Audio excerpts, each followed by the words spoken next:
کہ تجھے واپسی کا راستہ بھی پھر بڑی مشکل کے ساتھ ملے گا۔ وہ کون سی چیزیں ہیں جن کو اللہ تبارک و تعالی نے سورہ آل عمران کے اندر ذکر کیا ہے؟ میں آج کے خطبہ جمعہ میں انشاءاللہ گناہوں کے ہونے والے نقصانات جو ہم اٹھاتے ہیں ان کا میں تذکرہ کروں گا مختصر کہ ہم تو زمانہ اس قدر برائیوں کی لت کے اندر ڈوب چکا ہے، چھوٹے تو چھوٹے گناہ رہ گئے، بڑے بڑے گناہ بھی ہماری نظروں کے اندر ایک عام سی چیز ہو چکی ہے۔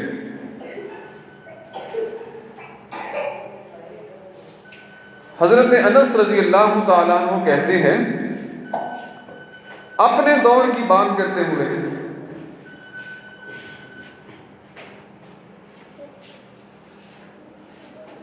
نبی علیہ السلام کی وفات کے بعد کی بات ہے، حالانکہ ابھی رحمتوں کا دور ہے، صحابہ کا دور ہے۔ وہ اپنے دور کے لوگوں کو کہتے ہیں جن گناہوں کو تم معمولی سمجھتے ہو اور معمولی سمجھ کر گناہ کرتے چلے جاتے ہو، ہم نبی علیہ السلام کے زمانے میں ان گناہوں کو بڑے گناہوں کے اندر شمار کیا کرتے تھے۔ وہ اس دور کی بات کر رہے ہیں، تو یارو آج ہمارا کیا حال ہو چکا ہے؟ چھوٹے گناہ تو چھوٹے رہ گئے،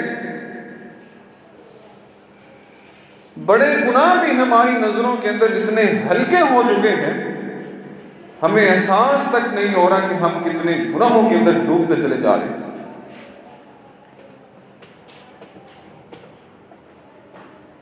جو انسان پہلے دن مزدوری کرنے کے لیے اڈے پہ جاتا ہے، پہلے دن جب وہ اینٹیں اٹھاتا ہے اس کو محسوس ہوتا ہے کہ میں نے کچھ کیا ہے، اگلے دن پھر محسوس کرتا ہے کہ میں نے کچھ کام کیا ہے، 2-4 دن محسوس کرتا ہے، آہستہ آہستہ اس کی زندگی کا حصہ بن جاتے ہیں، جتنا مرضی کام کروا لو اسے پتہ ہی نہیں میں کام کر رہا ہوں۔ یہی حال انسانوں کے گناہوں کا ہو چکا ہے۔ ایک دفعہ تو ذرا سی جھٹک انسان محسوس کرتا ہے، کوئی بڑی غلطی کر لی، اگلے دن پھر وہی کر لیتا ہے، پھر اتنا جھٹکا وہ محسوس نہیں کرتا، اگلے دن پھر وہی کر لیتا ہے، بس پھر جو ہونا تھا وہ ہو گیا، اب وہ غلطی اس کو غلطی نہیں لگتی، وہ اس زندگی کے اندر ڈوب جاتا ہے، اسے پتہ ہی نہیں کہ میں گناہ کر رہا ہوں۔ ایسا کیوں ہوتا ہے؟ ایسے انسان کا دل سیاہ ہو جاتا ہے۔ نبی علیہ السلام نے فرمایا کہ جب بندہ ایک گناہ کرتا ہے اس کے دل کے اوپر اللہ سیاہ نقطہ لگا دیتا ہے۔ اگر اس نے توبہ کر لی تو نقطہ مٹ گیا، دل پھر تر و تازہ۔ اگر اس نے توبہ کے بغیر اگلے دن پھر وہی گناہ کر لیا، ایک اور نقطہ لگ گیا، یہ سلسلہ چل پڑا، نقطے پہ نقطہ لگتا گیا، پھر کیا ہوتا ہے؟ سارا دل نقطوں سے بھر گیا، سارا دل سیاہی سے بھر چکا ہے، اب اس کے دل کے اوپر زنگ لگ گیا ہے۔ جس طرح زنگ لگی چیز کوئی قبول نہیں کرتا، زنگ لگی چھری کاٹ نہیں سکتی، اس طرح زنگ لگا دل پھر کسی کی نصیحت کو قبول نہیں کرتا۔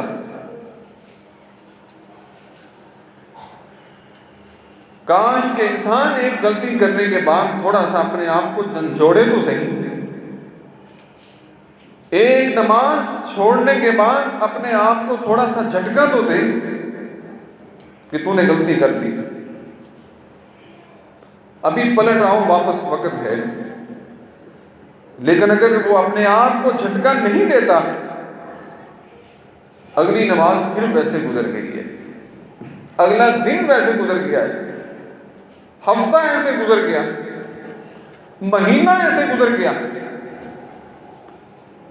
تو پھر ایسے انسان پر نصیحت بھی اثر نہیں کرتی۔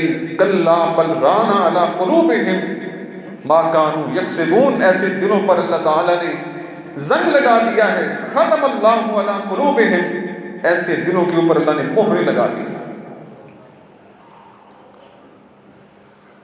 انسانی زندگی پر گناہ اتنا اثر انداز ہوتا ہے، انسان کی ظاہری صورت پر بھی اور انسان کی باطنی حالت پر بھی گناہ اثر انداز ہوتا ہے۔ نبی علیہ الصلوۃ والسلام نے فرمایا کہ انسان جتنا گناہ کرتا چلا جاتا ہے، اللہ ان گناہوں کے بدلے میں اس کا اتنا رزق کم کرتا چلا جاتا ہے، اتنی روزی اس کی تنگ ہوتی چلی جاتی ہے۔ یا اگر روزی کی فراوانی ہے لیکن اللہ پھر اس روزی سے ایسی برکت اٹھا لیتا ہے، اس کی لاکھ تنخواہ بھی اس کے ماہانہ خرچ کے لیے پوری نہیں ہوتی۔ اور ایک طرف وہ مومن آدمی جو 8-10 ہزار پہ اچھا گزارا کر لیتا ہے، وہی فیملی، وہی گھرانہ، اتنے خرچے، ادھر 1 لاکھ پر بھی تنگی ہے، ادھر 10 ہزار پہ بھی کام پورا ہوتا چلا جا رہا ہے۔ کیوں ایسا ہوتا ہے؟ کہ انسان جب گناہوں کی طرف چلا جاتا ہے، معصیت کرتا چلا جاتا ہے، اللہ اتنا رزق اس کا تنگ کرتا چلا جاتا ہے۔ یہ رسول اللہ صلی اللہ علیہ وسلم کی حدیث ہے۔ نبی علیہ السلام نے فرمایا کہ قیامت والے دن اللہ جہنم کے اندر ایک ایسے آدمی کو ڈالے گا، جب جہنم میں وہ گرے گا، جہنم کی آگ کی وجہ سے اس کا پیٹ پھٹ کر اس کے جسم کی ساری انتڑیاں باہر نکل جائیں گی، اور وہ اپنی انتڑیوں کے گرد ایسے گھومے گا جیسے کوئی گدھا چکی کے گرد گھومتا ہے۔ وہ آدمی تکلیف کی وجہ سے گھومے گا، دوسرے جہنمی اس کو دیکھ کے کہیں گے، اور یار تو وہی بندہ نہیں ہے جو ہمیں سمجھایا کرتا تھا، تو وہی آدمی ہے جو ہمیں روکا کرتا تھا گناہوں سے، یار تو بڑا نیک آدمی تھا، تو ہمیں منع کیا کرتا تھا۔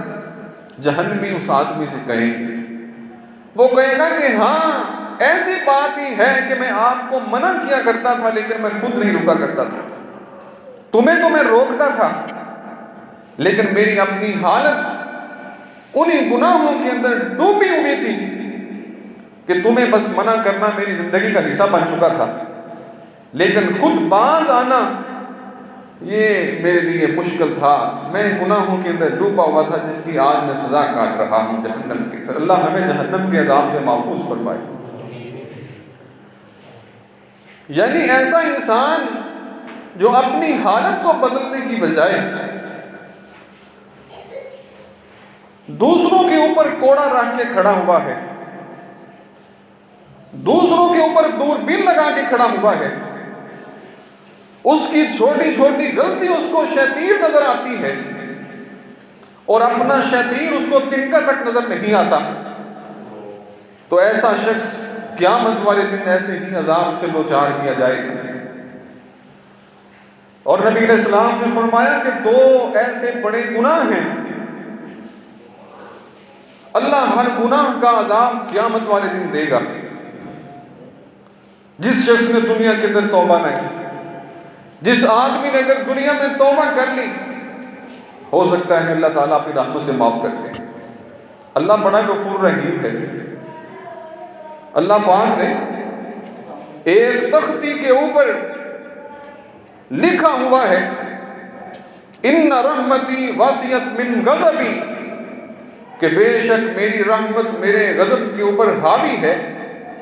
اللہ کی رحمت اللہ کے غصے سے زیادہ ہے، اور اللہ نے وہ لکھ کر تختی اپنے پاس رکھی ہوئی ہے۔ کوئی شک نہیں، اللہ بڑا رحیم ہے، اللہ بڑا غفور رحیم ہے۔ فرمایا کہ دو ایسے گناہ ہیں جن کا بدلہ اللہ دنیا میں جب تک بندے کو نہ دے، اللہ بندے کو موت نہیں دیتا، موت نہیں آتی۔ اگر بندے نے وہ دو گناہ کیے ہیں، اس کی سزا دنیا میں نہ کاٹ لے، اللہ اس کو موت نہیں دیتا۔ یہ کیسے خطرناک گناہ ہے کہ انسان کو زندگی کے اندر ان گناہوں کو جھیلنا پڑتا ہے۔ پہلا گناہ لوگوں پہ ظلم ہے۔ جو انسان دوسروں پہ ظلم ڈھاتا ہے، جب تک اس پہ ظلم نہیں کیا جائے گا اس بندے کو موت نہیں آئے گی۔ اور دوسرا بڑا گناہ قطع رحمی ہے۔ انسان اپنے رشتہ داروں کے ساتھ خواہ مخواہ لڑائیاں ڈال کے بیٹھا ہوا ہے، انہوں نے کوئی قصور نہیں کیا، ان کا کوئی جرم نہیں ہے، اور یہ خواہ مخواہ ان کے ساتھ بول چال چھوڑ کے، شاید ان کی غربت اس کو پسند نہیں ہے، شاید ان کی طرز زندگی ان کو پسند نہیں ہے، اس کا سٹیٹس ہائی ہے، اس کا سٹیٹس ذرا لو ہے، جس کی وجہ سے قطع رحمی کر کے بیٹھا ہوا ہے۔ فرمایا کہ جب تک اللہ اس قطع رحمی کی سزا اس کو دنیا کے اندر نہ دے دے، اللہ اس کو موت کبھی بھی نہیں دے گا۔ اور یہ دو بڑے گناہ انسان کو اس وقت تک موت نہیں آنے دیتے جب تک کہ اللہ ان کا بدلہ بندے کو دنیا میں نہ سکھاتے۔ کیسے اللہ بدلہ دیتا ہے؟ ظلم کا بدلہ تو ہمیں سمجھ میں آتا ہے، انسان کسی کے ساتھ ظلم کرے گا تو کسی نہ کسی طریقے سے اس پر ظلم ہو جائے گا۔ قطع رحمی اگر کسی کے ساتھ کرتا ہے، اس کا بدلہ اس کو دنیا میں کیسے دیا جائے گا؟ وہ ایک صورت یہ بھی ہو سکتی ہے کہ کبھی انسان پر بھی تلک الایام نداولھا بین الناس، پلٹ کر دل انسان پہ بھی آ جاتے ہیں۔ وہی آدمی جس نے اپنے رشتہ داروں کو چھوڑا ہوا ہے، کبھی اس پر بھی تنگی آئی تو ہو سکتا ہے کوئی رشتہ دار بھی اس کا ساتھ نہ دے، تو اس طرح اس کا بدلہ دنیا کے اندر بھی اس کو چکا دیا جاتا ہے، اور ایسے ہو جاتا ہے۔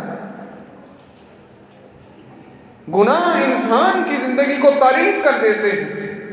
نبی علیہ السلام نے گناہ کی تعریف کرتے ہوئے فرمایا، البر حسن الخلق، کہ نیکی حسن اخلاق کا نام ہے، جس سے انسان کے کلیجے کو ٹھنڈک ملتی ہے، عبادت کر کے سکون محسوس کرتا ہے، نیکی کسی کے ساتھ کر کے اپنے دل کے اندر راحت محسوس کرتا ہے، اور لوگوں کے ساتھ ہمدردی کر کے اپنے دل کے اندر بڑی فرحت اور سکون محسوس کرتا ہے۔ اس چیز کا نام نیکی ہے۔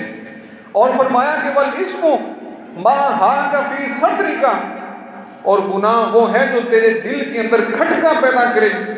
جب تو کوئی گناہ کرنے لگے تو تیرے دل کے اندر خوف پیدا ہو۔ کس چیز کا خوف؟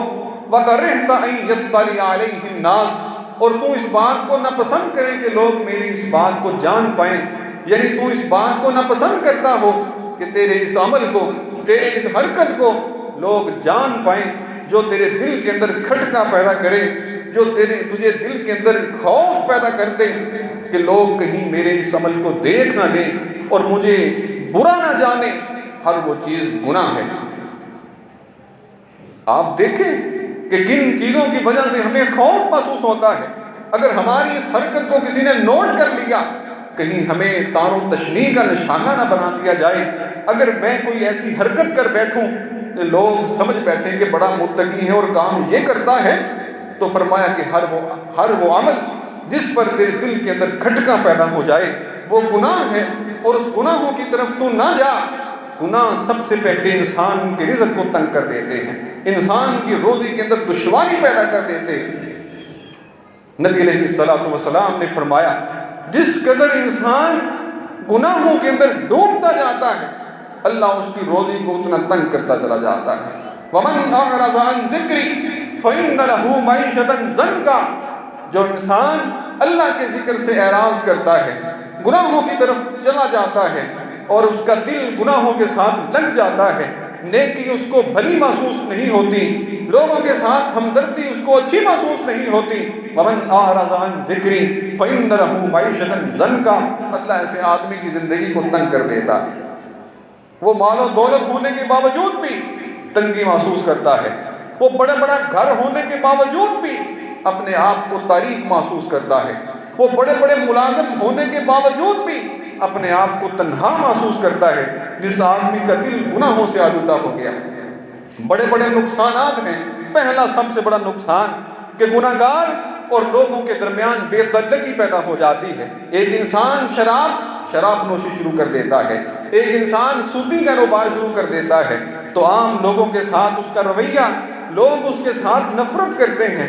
اور اس سے بڑھ کر جب انسان گناہوں کی لت کے اندر ڈوب جاتا ہے اور گناہوں کے اندر پڑ جاتا ہے، اللہ تعالیٰ بھی اس آدمی سے اپنی رحمت کو روک لیتا ہے، اللہ سے بھی اس کا تعلق کمزور ہو جاتا ہے، بندے بھی اس کو اچھی نگاہ سے نہیں دیکھتے، لوگ بھی اپنے دل سے اس کی محبت کو نکال دیتے ہیں، اللہ تعالیٰ بھی اپنی رحمت کی نگاہ سے اس کو نہیں دیکھتے، اللہ کے ساتھ بھی اس کا تعلق کمزور ہوتا چلا جاتا ہے، لوگوں کے ساتھ بھی اس کا تعلق کمزور ہوتا چلا جاتا ہے، اور یہاں تک کہ پھر وہ اپنے آپ میں تنہائی محسوس کرتا ہے، چاہے اس کے پاس بینک بیلنس ہے، چاہے مال و دولت ہے، چاہے اس کے ملازمین ہیں، کچھ بھی ہیں، لیکن جب دل تاریک ہو جاتا ہے تو اپنے آپ کو وہ روشنیوں کے شہر میں بھی تنہا محسوس کرتا ہے، تاریکی محسوس کرتا ہے۔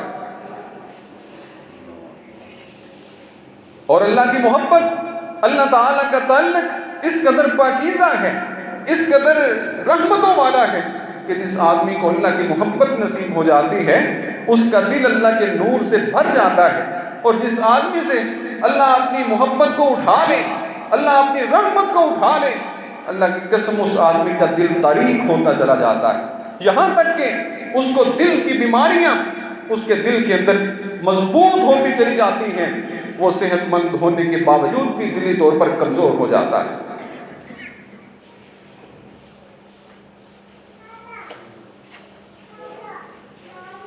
تیسرا بڑا گناہوں کا نقصان کہ انسان کے معاملات دشوار ہو جاتے ہیں۔ انسان جب گناہوں کی لائن پہ چڑھ جاتا ہے تو انسان اس قدر اپنے دل کے اندر تاریکی محسوس کرتا ہے کہ اس کو سمجھ نہیں آتی کہ میں کون سا کام شروع کروں، کس رخ کی طرف جاؤں کہ میری زندگی آسان ہو جائے، اور جب تک وہ صحیح رخ اللہ کی طرف نہیں کرتا تب تک وہ صحیح اپنی منزل تک نہیں پہنچ پاتا، اور اسی لیے لوگ ساری زندگی سے ٹھٹے کھاتے ہوئے، ساری زندگی سے دھکے کھاتے ہوئے آخر ان کو سہارا ملتا ہے تو اللہ کے در پہ ہی آ کر ملتا ہے، کسی اللہ کے درویش کے سامنے بیٹھ کر ہی ان کو جو ہے وہ اللہ تعالیٰ رحمتیں اور اس کو سکون مہیا کر دیتا ہے، جو ساری دنیا کا چکر لگا لگا کے ساری دنیا کی بیٹھ کر آخر کار اس کو سکون اگر ملتا ہے تو اللہ کے در پہ ہی آ کر ملتا ہے۔ اور گناہ انسان کی زندگی کو دشوار کر دیتے ہیں، انسان اپنے آپ میں تنگی محسوس کرتا ہے۔ اور پانچواں بڑا گناہوں کا نقصان کہ انسان گناہ جو ہے انسان کو جسمانی طور پر بھی کمزور کر دیتا ہے۔ کس طرح؟ نبی علیہ السلام نے فرمایا کہ حضرت آدم علیہ السلام ان کا جسم جب اللہ نے پیدا کیا 60 ہاتھ تھا، 60 فٹ ان کا جسم تھا، آہستہ آہستہ جیسے انسانیت گناہوں کے اندر ڈوبتی گئی، آج حالت دیکھ لیں کہ ایک انسان کا قد کتنا ہوتا ہے، آج حالت دیکھ لیں کہ ایک انسان کا قد کتنا ہے۔ اس وقت زمین بھی گناہوں سے پاک تھی، فضا بھی گناہوں سے پاک تھی۔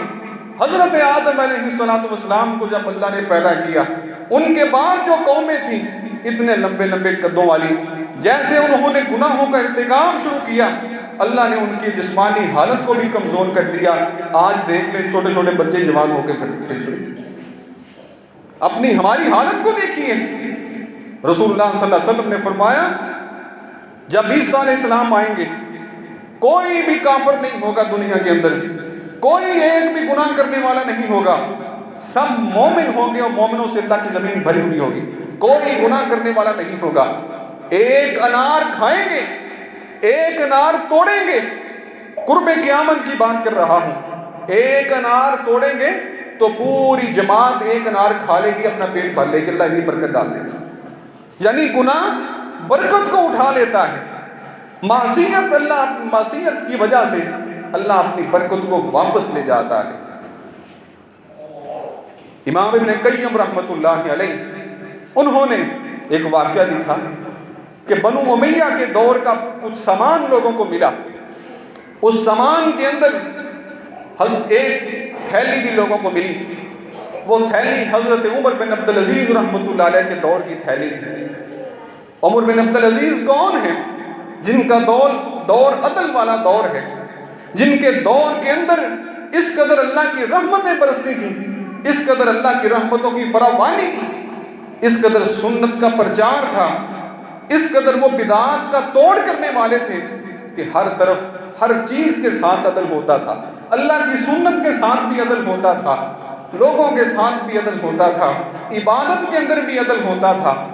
امام ابن قیم نے لکھا ہے کہ وہ تھیلی بنو امیہ کے حکمرانوں کی سامان کچھ ملا، اس سامان کے اندر ایک تھیلی تھی، اس تھیلی کو جب کھولا گیا، اس تھیلی کے اندر گندم کے دانے تھے، اور ان گندم کے دانوں کا سائز کھجور کی گٹھلی کے برابر تھا، یعنی اس وقت گندم بھی اتنی بڑی بڑی، اور آج گناہوں کی وجہ سے گندم کا حال دیکھ لو کیا ہو چکا۔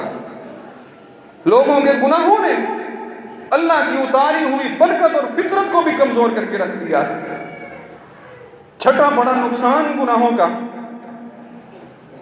امام مجاہد اور حضرت اکرمہ رحمۃ اللہ علیہ وہ فرماتے ہیں بنی آدم کے گناہوں کی وجہ سے گھونسلوں میں رہنے والے پرندے، غاروں میں رہنے والے شیر اور جنگلوں میں رہنے والے درندے، زیر زمین بچھو اور سانپ رہنے والے، وہ بھی بنی آدم کے گناہوں پہ لعنت بھیجتے ہیں۔ جب انسانوں کے گناہ بڑھ جاتے ہیں اللہ اپنی رحمت کی بارش کو روک لیتا ہے، اور پرندے اور جانور قحط سالی کی وجہ سے جب مرنا شروع ہو جاتے ہیں تو اپنے گھونسلوں کے اندر، اپنے غاروں کے اندر، اپنی بلوں کے اندر انسانوں پہ لعنت بھیجتے ہیں کہ انسان لعنت ہے تجھ پر، تیری گناہوں کی وجہ سے آج اللہ نے اپنی رحمت کی بارش کو روکا ہوا۔ اور نبی علیہ السلام کی یہ حدیث، آپ نے فرمایا کہ اگر زمین پر جانور نہ ہوں، اللہ انسانوں کے گناہوں کی کثرت کی وجہ سے ایک بوند بھی پانی کی زمین پر نہ برسائے، تو یہ جانور انسانوں پہ لعنت کرتے ہیں۔ اے انسان تف ہے تجھ پر، تجھے اللہ نے شعور دیا ہے، تجھے اللہ نے عقل دی ہے، تجھے ہم سے بھی شرف دیا ہے، اور تیرے ہی کرتوتوں کی بدولت آج ہماری موت باقی ہو رہی ہے، ہمارا جینا تو پر ہو چکا ہے۔ ساتواں بڑا گناہوں کا نقصان، انسان کا حافظہ کمزور ہو جاتا ہے۔ طالب علم توجہ کے ساتھ بات سننے والی ہے۔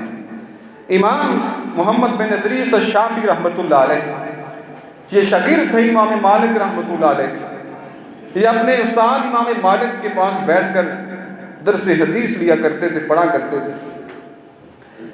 امام مالک بڑے خوش ہوتے جب امام شافعی سبق سناتے ہیں، اور اتنے ذہین تھے امام شافعی، امام مالک اکثر ان کی تعریف کرتے اور کہا کرتے اے محمد، یہ حافظہ اللہ تعالیٰ کا ایک نور ہوتا ہے جو اللہ انسان کے دل میں اتار دیتا ہے، گناہ کر کے یہ نور کو کہیں اپنے دل سے نکال نہ لینا، اللہ کی نافرمانیاں کر کے، گناہ کر کے کہیں اپنے حافظے کو کمزور نہ کر لینا۔ اور وہ کہا کرتے تھے امام شافعی اپنے شاگردوں کو اکثر یہ نصیحت کیا کرتے تھے کہ اے طالب علموں، اگر تم چاہتے ہو کہ تمہارا حافظہ مضبوط ہو جائے تو گناہوں کو ترک کر دو۔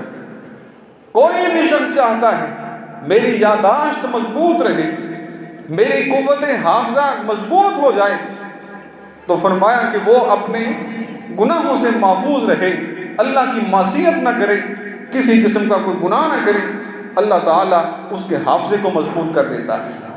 اور یہ حقیقت ہے، پہلے لوگ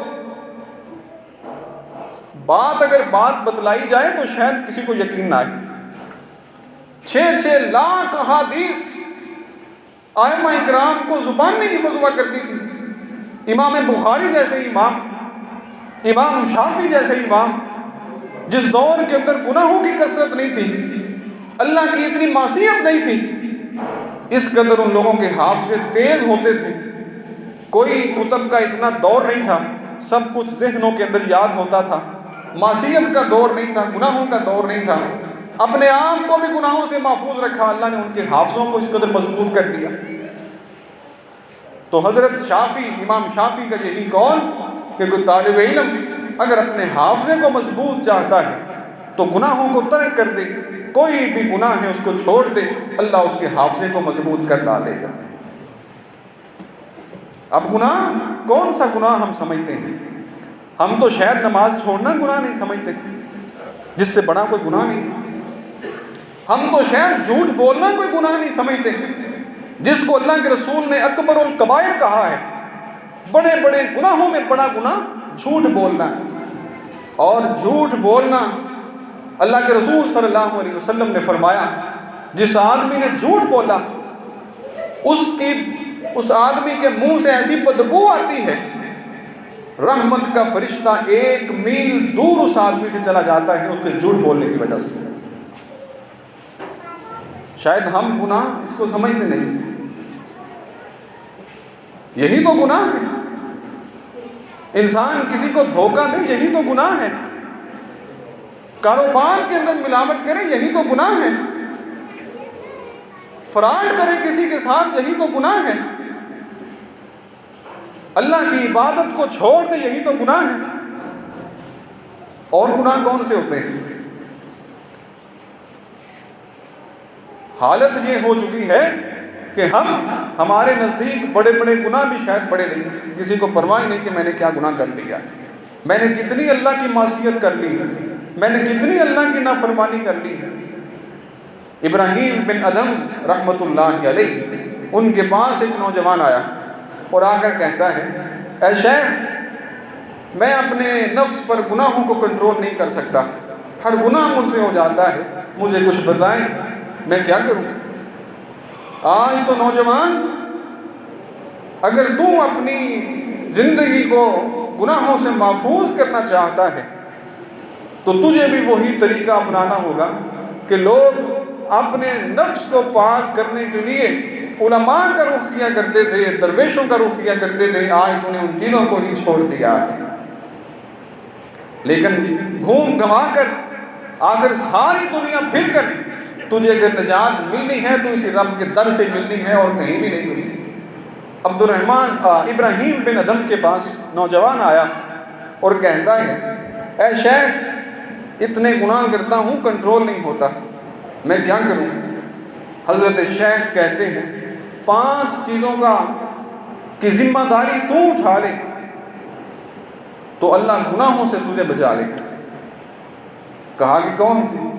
کہا پہلی چیز یہ ہے، تو گناہ کرنا ہے تو یہ بتا، اگر تو نے گناہ کرنا ہے، اللہ کا رزق نہ کھا، کوئی اللہ کی چیز نہ کھا جو اللہ نے بنائی۔ وہ حیران ہوا، حضرت پھر کھاؤں کیا؟ سب چیز اللہ کی بنائی ہوئی ہے، نباتات بھی اللہ کی، پیڑ پودے بھی اللہ کے، آسمان سے منسلواں بھی اللہ کا۔ کہا پھر تجھے شرم نہیں آتی؟ کھاتا اللہ کا ہے اور گناہ بھی اللہ کے ساتھ کرتا ہے۔ کہا کہ دوسری بات، چلیں ٹھیک ہے، میں اب یہ نہیں کروں گا۔ دوسری بات کہا کہ اگر تو چاہتا ہے، تیرے دل کے اندر خواہش پیدا ہوتی ہے گناہ کی، اللہ کی بنائی ہوئی زمین سے نکل جا، کسی اور زمین میں جا کے گناہ کر۔ کہا یہ تو پہلی بات سے بھی بھاری بات کر دی آپ نے، میں کہاں جاؤں؟ مشرق و مغرب، شمال و جنوب اس اللہ کے لیے، وَلِلَّهِ مَا فِي السَّمَاوَاتِ وَمَا فِي الْأَرْضِ۔ یہ تو اس سے بھی پہلی بات سے بھی بڑی بات ہے، میں کیسے چھوڑ سکتا ہوں؟ کہا پھر تجھے حیا نہیں آتی؟ اللہ کی زمین پر تو اللہ کی نافرمانی کرتا ہے۔ کہا تیسری بات بتائیں۔ تیسری بات انہوں نے کہی کہ اگر گناہ کرنا ہے، چلو ایسی جگہ پہ چلا جا جہاں اللہ تجھے نہ دیکھ رہا ہو۔ اگر معصیت کرنی ہے، دل کے اندر خواہش ہے، ایسی جگہ پہ چلا جا جہاں اللہ نہ دیکھتا ہو۔ اللہ کیا نہیں دیکھتا؟ اللہ کیا نہیں دیکھتا؟ ان اللہ لطیف خبیر، اس سے بڑا باریک بین کوئی نہیں ہے، جو انسانوں کے دلوں میں پیدا ہونے والے وسوسوں کو بھی جانتا ہے۔ کہا یہ تو پہلی 2 باتوں سے بھی بڑی بات آپ نے کر دی۔ کہا چوتھی بات کیا ہے؟ کہا یہ ہے، اگر پھر بھی تیرا گناہ کرنے کو دل کرے، ان ساری باتوں کو چھوڑتے ہوئے جب ملک الموت تیرے پاس آئے اس کو کہنا کہ یار تھوڑی مہلت دے دے، میں توبہ کر لیتا ہوں، نیکیاں کر لوں۔ کہا یہ تو ہو نہیں سکتا، کلکم میعاد یوم لا تستأخرون عنہ ساعۃ ولا تستقدمون، ایک گھڑی بھی انسان کی آگے پیچھے نہیں ہوتی جو اس کا وقت مقرر لکھ دیا گیا۔ کہا یہ تو پہلی 3 باتوں سے بھی زیادہ مشکل بات کرتی ہے۔ کہا پھر تجھے حیا نہیں آتی صلی اللہ علیہ وسلم؟ 5ویں اور آخری بات کہا کہ اگر ان چاروں میں تو فیل ہو جاتا ہے، آخری بات جب قیامت والے دن فرشتے تجھے اٹھا کر ان چاروں چیزوں کا تو لحاظ نہ کرے، حیا نہ کرے، پھر کیا ہے؟ جہنم ہے، پھر اور کیا ہے؟ جب جہنم میں تجھے فرشتے اٹھا کر ڈالنے لگے تو ان فرشتوں کی منت کر لینا کہ یار چھوڑ دو، مجھے نہ ڈالو۔ کیا یہ ممکن ہے؟ وہ فرشتے تیرے تابع ہیں یا اللہ کے تابع ہیں؟ ان فرشتوں کے اندر اللہ نے گناہ کا مادہ رکھا ہی نہیں ہے، گناہ کا مادہ اللہ نے انسان اور جنوں کے اندر رکھا ہے اور کسی مخلوق کے اندر نہیں رکھا۔ تو فرمایا کہ اس نوجوان کی آنکھیں کھل گئی، ایسی آنکھیں کھلی، شیخ ابراہیم بن ادم کہتے ہیں پھر کبھی گناہوں کی طرف متوجہ بھی نہیں ہوا۔ اور گناہ انسان کے دل کو تاریک کر دیتے ہیں، یہ بات یاد رکھنا، انسان کے رزق کو بھی تنگ کر دیتے ہیں، نوجوان کے حافظے کو بھی کمزور کر دیتے ہیں، انسان کو ایسا کر دیتے ہیں کہ اسے پتہ نہیں میں کس منزل پہ جا رہا ہوں، کہاں نہیں جا رہا۔ اور نیکی انسان کے گھر کے اندر رونق لے کے آتی ہے، انسان کے دل کو روشن کر دیتی ہے، انسان کے رزق میں برکت ڈال دیتی ہے۔ آپ دیکھیے کہ وہ گندم کے دانے کتنے بڑے بڑے تھے، امام ابن قیم نے خود دیکھا کہ اس تھیلی کے اندر جو گندم تھی اتنی بڑی بڑی جیسے کھجور کی گٹھلی ہے، اب وہ کیوں چھوٹی ہو گئی؟ گندم اب کم، پتہ نہیں اب کہاں تک چلی جائے گی، کوئی پتہ نہیں۔ بہرحال پیغام یہ ہے کہ ہر گناہ چھوٹا سا ہو یا بڑا ہو، گناہ ہے، انسان کے دل پہ اثر ضرور چھوڑتا ہے۔ اللہ تعالیٰ ہمیں محفوظ رہنے کی توفیق عطا فرمائے۔